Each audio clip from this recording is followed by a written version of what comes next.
Alright, well, welcome to my new favorite mod. I've been meaning to make a playthrough on this, but haven't done it yet. But let's go. We're making a new character and all. I am going to not use the katana this time, because that's what I've been using for the boss rush thing. But, you know, the katana parry is fun, because it's from DS3, but let's go. New character time. I'm probably going to actually use one of the new classes that this mod adds, because yeah. But for context, this mod is just a very, very fun overhaul of the game's mechanics, as well as like a bunch of other things. But yeah, there's a lot of things that changes, which I actually really appreciate because it's actually really fun. Let's make a new character. And so, as normal, you know, all the normal classes up until here, but there's a couple extra ones. I'm pretty sure I'm going to use this one. I'm not sure of that though. But let's go from the top to show what's here. So, yeah, each class has a starting talisman on top of, this normal starting gear. So you have the extra carry weight talisman for this class. You have the warrior shard, so, weapon art damage. This one starts with the Godfrey icon. I think on account of that acts as wild strikes, so that one does make sense. I'm pretty sure, because that's a charge. Yeah, it's a charge weapon art. And you also have an item, so that's cool. The the bandit starts with the dagger talisman, because crit, and also you have. Actually, I think you've already always had words English. I'm pretty sure you've always had that bow, so that's that's normal.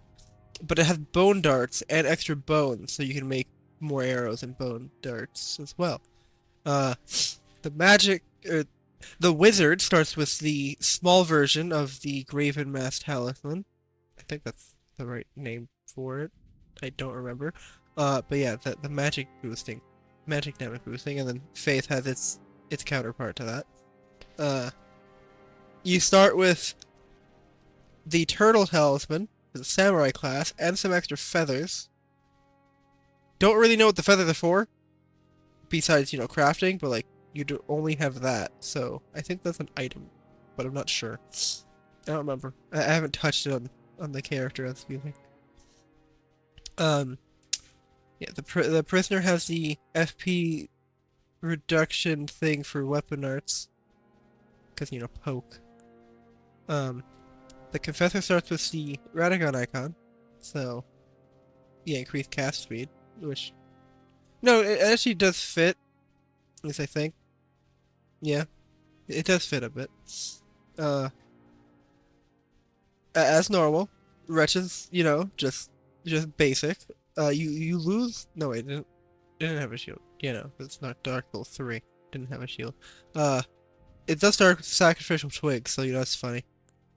And then the new classes. So there's the perfumer. You start with a whip, the perfumer outfit, and their shield, and then some perfume bottles, the perfumer talisman, and then some extra materials and a cookbook. That's cool.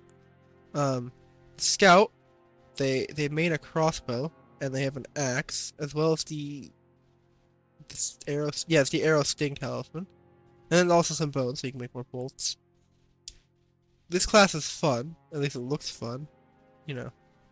Punching things, and you have the poise talisman, so that does help as well. And then the guide is basically if the character was just finger maiden, but a combat finger maiden. So that's cool. I'm most likely gonna go the gladiator because I do want to punch things, and they're a quality build, so I can roll with that too. So yeah, we're going with this time. Okay. And then for the keepsake, all of this is the same. Yeah, none of this part's changed. This is all the same. I do want to grab this because I've played the mod a bit, just not too much. Like, the beginning, at least like the normal path people take, head the Weeping Peninsula, go to Caelid for some things, can't really do all that. I'll show you why, but I can't really do all that. So this is usually useful in the beginning, but like I don't need it per se. I could go Crimson Amber Medallion for some extra health, because you do start with 2 talisman slots instead of 1. So that does come in handy. Alternatively, I could go get the turtle, like, off rip, so that way I have extra stamina. This is useful, especially when it comes to, round table on a kind of a thing that's added that's part of the mod. And then the rest of everything else is as normal. The most important parts is this, the golden seed, and then the Ember Medallion. But I'm gonna go Sword Sower Key, because that's gonna help me out. Plus I don't have to buy the extras that exist.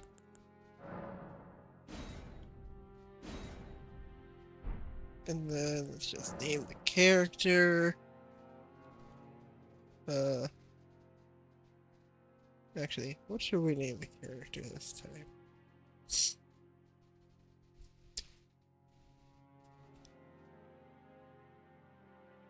Let me think. Might just Google Translate what strength is in Japanese. Because that's usually my name format for my characters. It's usually their theme in Japanese. Because it works.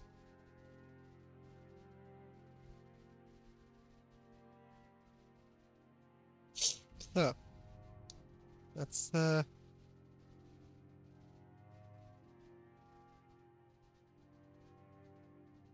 you know, that works!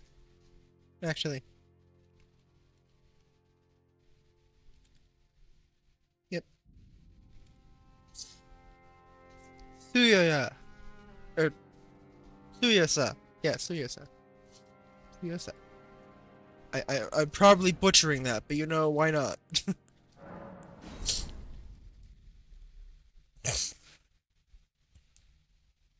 Hmm. Although maybe this would have been... I'm pretty sure that would have been a better name. I just typed out forced and what it translated as Chikara, so that would have sounded better. But we'll roll with this. We'll roll with this. Next character will be named that. I can skip this part because that's actually not important. So, important part: spotting it. There is a tutorial for the mod itself. Like, you have to turn on the tutorial thing, but it doesn't show. I think you disable the base game tutorial. But yeah, it shows the modded one, and then this also has to do with it, kinda. But yeah, this is the Reforged thing though. There's like deeper gold stuff. Or I don't even know why I struggle speaking half the time. There are deeper gold messages lying around that have like the Reforged hints every now and again. Yeah. Let's go fight this boss and die in the process. Okay, I'm too happy now. But what happens if I take off the hat? Oh. Oh, I didn't realize you don't start with the gloves. It doesn't. Oh wait, this outfit doesn't have gloves, I think. No.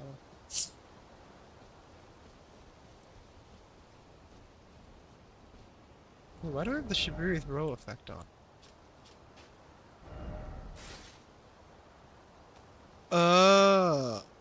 Increases target power. You know, that's kind of cool, actually. I get targeted more with it.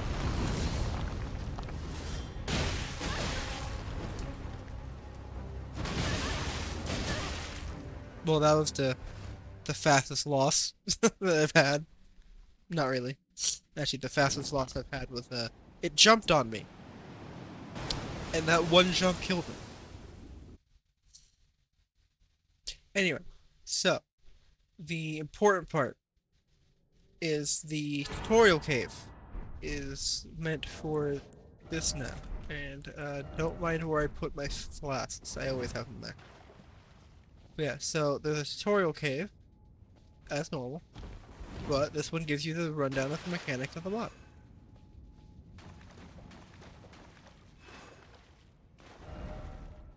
Yeah, see, you can disable the vanilla tutorial, which is what I did. And this is the DLC one. So, it's the Knowledge Cave. It gives you all the new mechanics for the mod. And then there's a progression to it, but you know, it's cool. And you do get some items that are useful, and it does teach, you know, things that are cool with the mod that's reworked. This is a book. But yeah, so all I need to do is beat up this guy. Now he's beat up. Oh yeah, you get the crafting kit in here. But the rundown of this trial is that I will show you in a second. So we just collect all the materials, and then we go to the crafting kit. So the crafting materials, instead, at least from the majority of things, at least I think the majority of things just mean throwing pots, but you can make these alchemic. You can make these refined versions of the materials, which, when you make them all, allows you to make fire pots. Yeah. Well, not all pots, but as the current second fire pots. But, yeah, so, essentially, how it works is, all the pots, and I'm pretty sure also alongside that the perfume bottles have been reworked.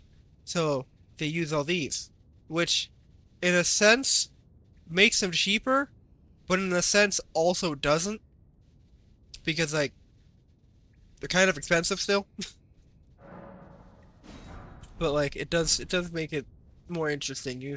Like you don't have to just look for specific materials now. You can use like other fire related ones and like other base ones to make a fire pot, and like, you know, etc. There's a lot. I haven't really like fully went in through it because I haven't really relied on making things or really found any cookbooks that much in the playthrough or like the run I've been doing. But yeah, so I've made the fire pot, and now I have to throw it at the thing. But that's how you clear this room. To teach you how to do that. Now the next area has to do with, well, this is just like a mini thing. But yeah, there's a weapon. It's the Dark Souls 3 weapons, because, you know, broken straight sword. I do plan to do a run with just this sword at some point, so stay tuned. And then, so this is the introduction of rune pieces. The trace isn't actually important. That's just there as like a tracker. For the ones you pick up, not like all of them in general, which is also funny. But yeah, so I will read the book. So, the rune pieces. They're collectible. They're usually hidden in a plain sight thing, like that type of sense, so you actually have to look for them. Bosses drop them. And huh. I didn't know that part. Mainly because I never fully read the book. Oh wait, no. Yeah, that's the thing. So, spending runes once you reach level 200 in New Game Plus actually gets you more of them too, which is interesting. Um, but yeah, after getting 20, you unlock the the rune forging system with the finger reader, which is one of the things I haven't touched yet, mainly on account of I've never actually collected 20 yet, so there's that.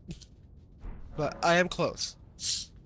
And so the next part is this part of the thing. It's teaching you the fact that punching things gets you FP back, which is actually very good because FP management is entirely shit in the base game.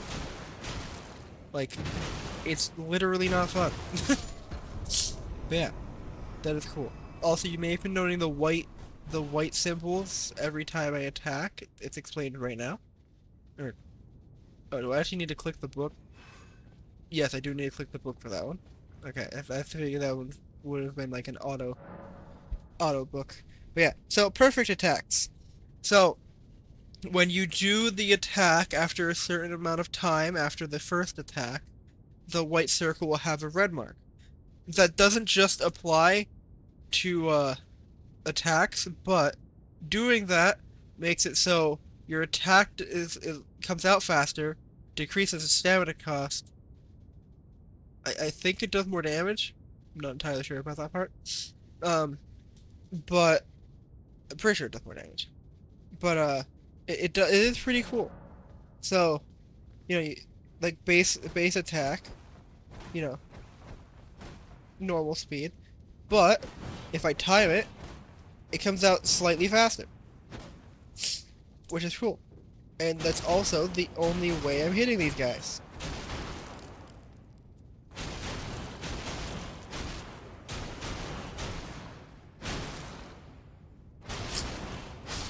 Also, the interesting side fact with the perfect attacks is that whenever, well, if I could do it properly.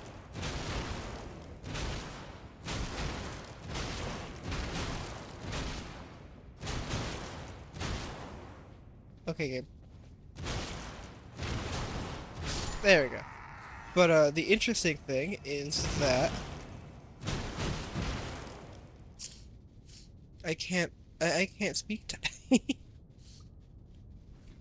So the cool thing about perfect attacks is when you're done with a combo string, like let's say I finished the light string, right?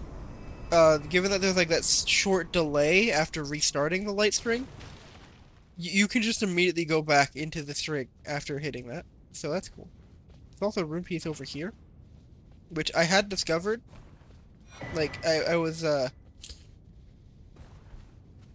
playing this with a friend, and we went through the cave together, and like as we were crossing the bridge up there, I'm like, wait a second, isn't that a rune piece? And then I went over and grabbed it. I'm like, oh, it is. Neat. There's another rune piece we didn't know about in here. I do have a feeling there's like might be one more in the cave, but I'm not entirely sure. Also, now there's this person. She's important because she gives us the next new mechanic. That thing.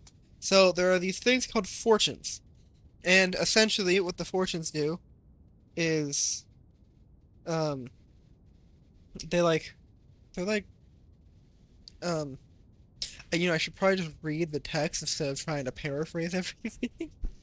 But so they're a character specialization thing. So given that we have, classes in the game, but those classes don't actually do anything, right? They're just their stats. This actually gives us classes, essentially. So, like, one of them will increase your health, increase melee damage, but like decrease, FP in turn. That's like a stat thing. Or one of them will increase your FP, increase your casting speed and spell damage, but decrease your stamina. Stuff like that. I'm pretty sure it's actually exactly how two of them work. But yeah, that's how that works. I will go through all of them in a second. Um, but yeah, so you start with three, and then there's an item you can get that's sold from merchants, which gives you more. I have been fond of the deflect one, because there's a deflect one. Although I haven't been utilizing it properly. But yeah, so you get a new tab in the thing called Fortunes, and you can go through all. There's three categories of them. This is the strength one. The Fates of the Wise is the spell casting one, and then the last one has to do with dex stuff. Yeah, this is the dex one. So, given I have a couple, I can go through them, like brief overview. So yeah, this is the basic one. Increase your health, increases attack power, increases blocking, but it also decreases your FP. No, I clicked that. The barbarian. Oh, I'm not able to look at them until afterwards. Okay, well, never mind that. if I remember correctly, Barbarian has to do with consecutive attacks, and you get stronger for that, like at the just base thing. Not fully. It's either that or the Dancer one. It's one of the two. Um, although I'm not even entirely sure if it's either of them. For these, this one increases your FP, it increases spell and catalyst attack power, and also increases your memory slots. Decreases stamina though, which is cool. You know, good for wizard build. And then the last one, increases stamina, increases bow, crossbow, and consumable item damage, and then increases the duration of buffs, but decreases your health. This one's useful, like, especially if you're just running buffs, but like,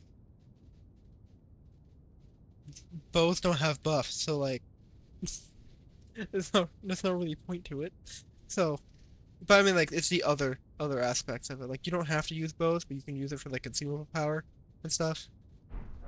Or like, if you want a pot build that like one taps things, you can make it worse. um, out of these, the assassin one, I think is the one I was using. Um, no, it wasn't the assassin one. I was using the dancer one. That's the one. I'm pretty sure at least the dancer one. But it's either I'm pretty sure it's the dancer one. It increases it gives you a buff for when you perfect block, like the more perfect blocks you do. Or perfect deflects. Yeah, the more perfect deflects you do. I was saying perfect blocked off of instinct because other games I've played.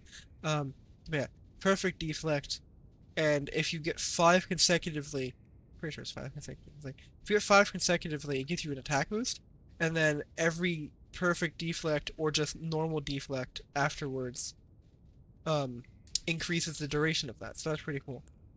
I'm going to go with this because I am currently, melee build. And also that's the requirement for actually leaving this area, is doing that. Also, I did not mean to click the bonfire again. I have the Seamus co-op stuff on, so yeah, just ignore that. Again, I was playing this mod with my friend. This is the interesting part. This is stealth part. And the only way to actually pass here is being properly stealth. Did I see an item picker? No, I swear I did. No, I guess not.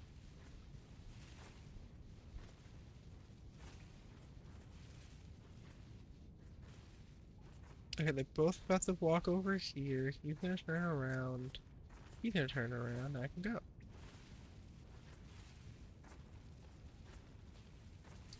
Which, speaking of this area, no, they're dead. But the funny part with over here is that when doing it co-op, right? The first person can go through. But if you're anywhere close to the entrance of the area, they'll aggro to you for some reason. Like if you're the one following them around. Yeah, guard counters and also perfect deflects.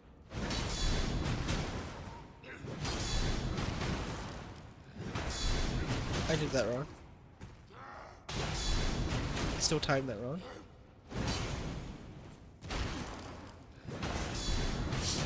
But yeah, perfect deflects. Well, technically it's still more of a perfect block, but like, yeah. And then this is the additional things. Yeah.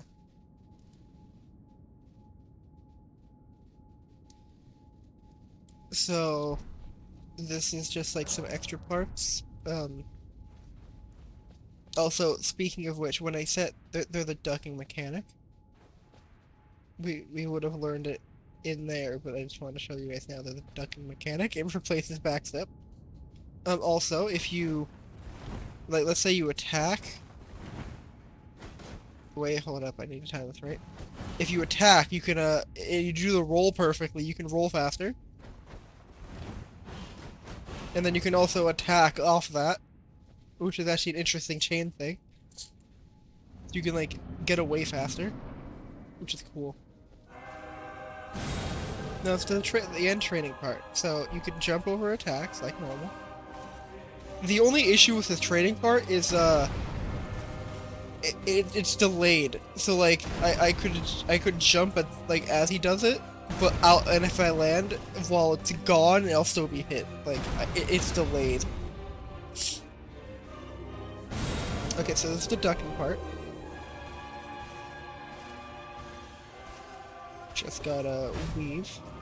But yeah, it is kind of like delayed for just this part.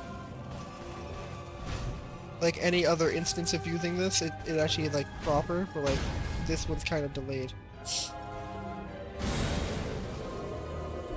That's the moving attack one. It's just like just movement. You just gotta roll away from that.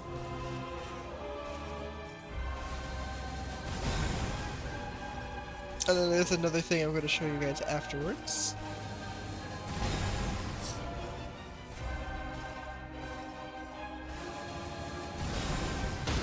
Just gotta follow these guys. And the dodging part.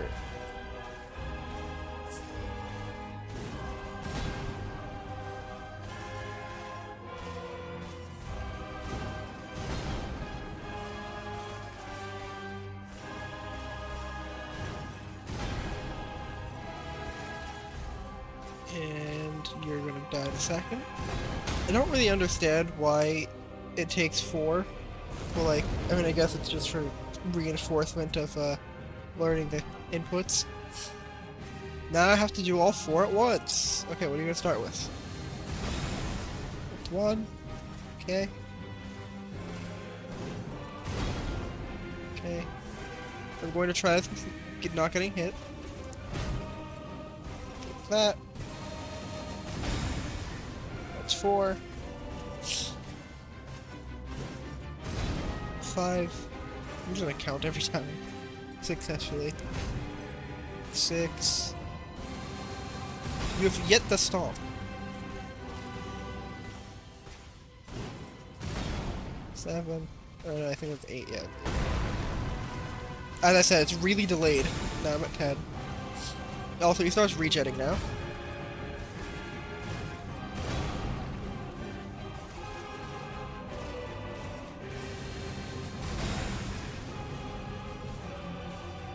Can I flawless you?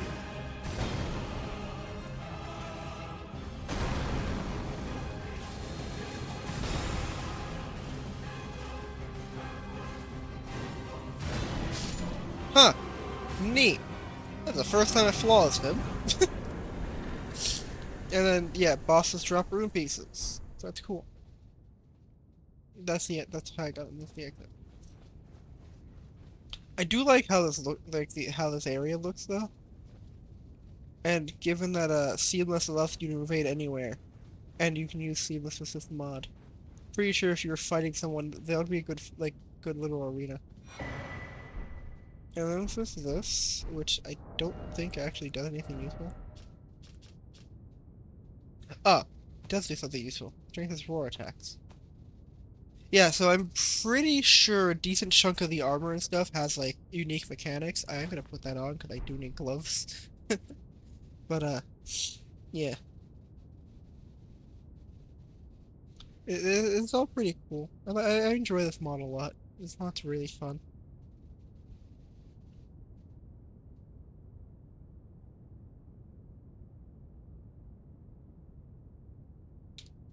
But, yeah, and there's the rune piece here. That's 2. Now we leave.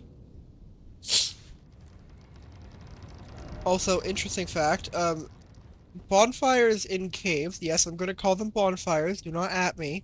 This is how I talk. I refuse to call them graces half the time. I just, you know, Dark Souls veteran and all that, you know, have to. It's kind of instinct. But yeah. The bonfires in caves and stuff actually are a different color than the ones outside of caves, which is interesting. Anyway, time to go outside. I want to change my pants. Never mind, these give me more defense.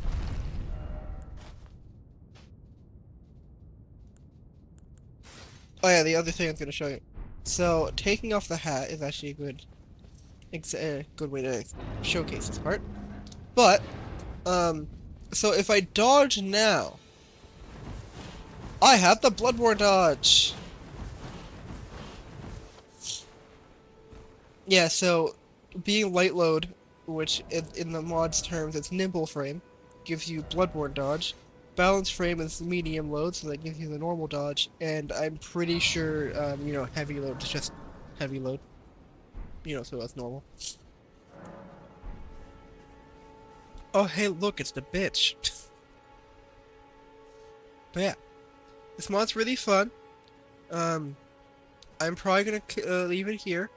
You know, a half-hour video doesn't sound that bad. Minor editing. Yeah. So, wait, let me just set something. Actually, not even to set something. But yeah, we're outside. Next video, I will do some exploration and try to fight Tree Senti. And maybe just go grab the katana to fight Tree Senti that way, because katana's funny. Yeah, I did say I wasn't going to use it, but I do need that for... Did I kill the Tree Senti on my other character? I don't think I did. Unless I did. I just don't remember. Pretty sure I did. But if I didn't, he'll be the next boss rush video.